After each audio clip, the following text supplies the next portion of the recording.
Lately, there are three pieces of tech I keep reaching for every single day. Not because they are the newest or the most powerful on paper, but because I genuinely just enjoy using them. In this video, I want to walk you through each one of them, what it is, how it fits into my day, and the little things that make it feel good to use. First off are the MetaQuest 3s.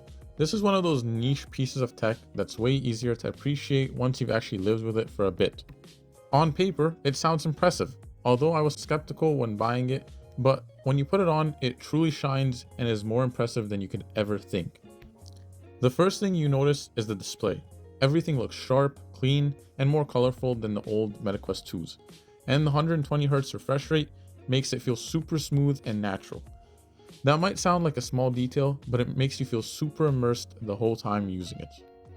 The headset can be used in full VR mode or in mixed reality mode, where you can actually see your surroundings. When you switch to the mixed reality and look around your actual room, it's surprisingly usable. You can walk around, grab things, check your phone, and it's really not bad at all.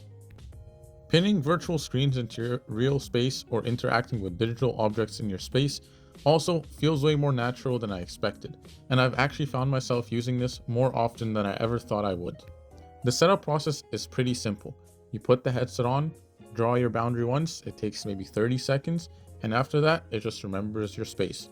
Some days I'll jump into some casual games, other days I'll just sit back and watch some YouTube or Netflix on the massive virtual screen that literally feels like a theater.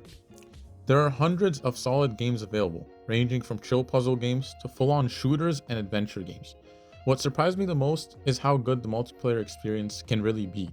Playing games with or against my friends and being able to talk to them on the headset is truly such a win for this headset and makes it just that much more usable.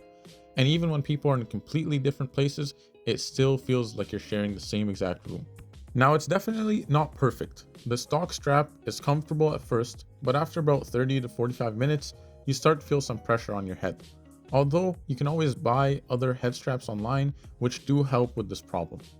Battery life is also fine for short sessions, but longer or more demanding games usually mean having to plug the headset in halfway through. And although you can use the headset in most locations, it can be pretty annoying to use it in a dark room since it needs light to work properly. Another thing is the motion sickness. It's unavoidable with this kind of tech, and fast-paced games like shooter games can get you if you play them too long. My main issue with the Quest 3 though is the fact that controllers use AA batteries.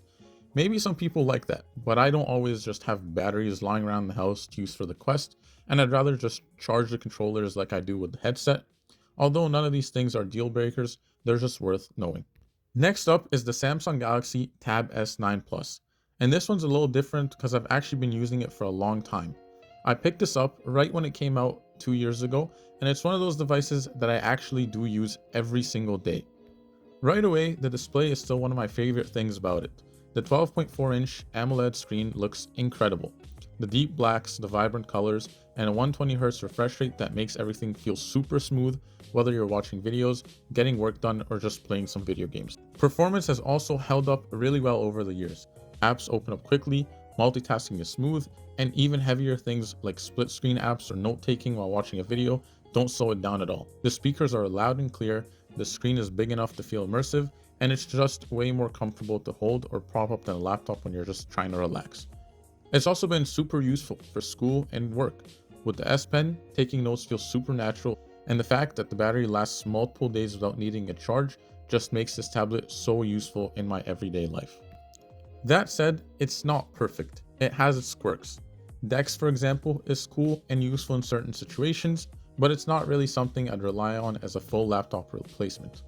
Accessories like the keyboard cover can also get pretty expensive for what they really are, and my main concern is where the S Pen is stored. I almost lost the pen multiple times before. So if I was buying a new tablet, I would recommend getting a case that holds the S Pen inside if you guys are considering it. Moving on to the last one, it has to be my PC. And this is probably the most personal piece of tech I own because I built it myself back in 2022.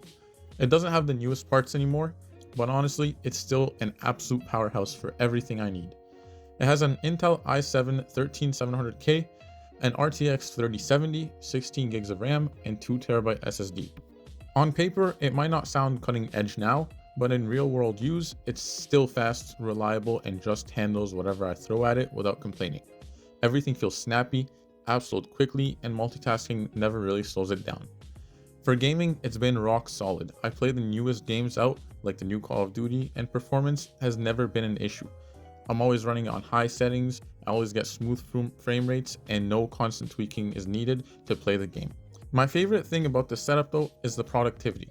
I have a dual monitor setup, and once you get used to having two screens, it's really hard to get back to one. One screen is usually for whatever I'm actively working on, like coding or writing or editing, and the other is for reference material or documentation, or just playing a video on the side while I'm doing my work in the background. It makes everything feel fast and more organized, especially when I'm switching between tasks. For peripherals, I use a Razer mouse and a keyboard, and while they're obviously geared more towards gaming, they're just as good for everyday tasks. Storage has also been a huge plus. The 2TB SSD means I never really have to think about space, games, files, projects. Everything just lives on the system without having to juggle any drives or having to constantly delete things. Now the painful part, I built this PC during the GPU shortage, when graphics cards were insanely overpriced and hard to find. And I definitely overpaid, especially for the GPU. And looking back now, it hurts a little knowing how much cheaper everything got lately. Even with that regret though, I don't really think about it too much. I've gotten years of solid use out of this machine, and it's been super reliable the entire time. For gaming, for work, for multitasking, it's handled all of it without any issues, any problems, or any maintenance. At the end of the day, the PC does exactly what I need it to do. It might not be the newest build anymore, but it still feels fast. It still gets real work done, and it proves that you don't need the latest parts to have a great experience. And those are my 3 favorite tech products at the moment. Each one has its quirks, each one has its wins, but they all just work and they make life a little more fun. I also just ordered a 3D printer, which I'm super excited about, and I'll be sure to make some videos on that as well. So stick around, please consider subscribing, leave a like if you enjoyed this video, and if you guys have any suggestions on what you'd like to see next, please leave a comment and I'll be sure to read all the comments.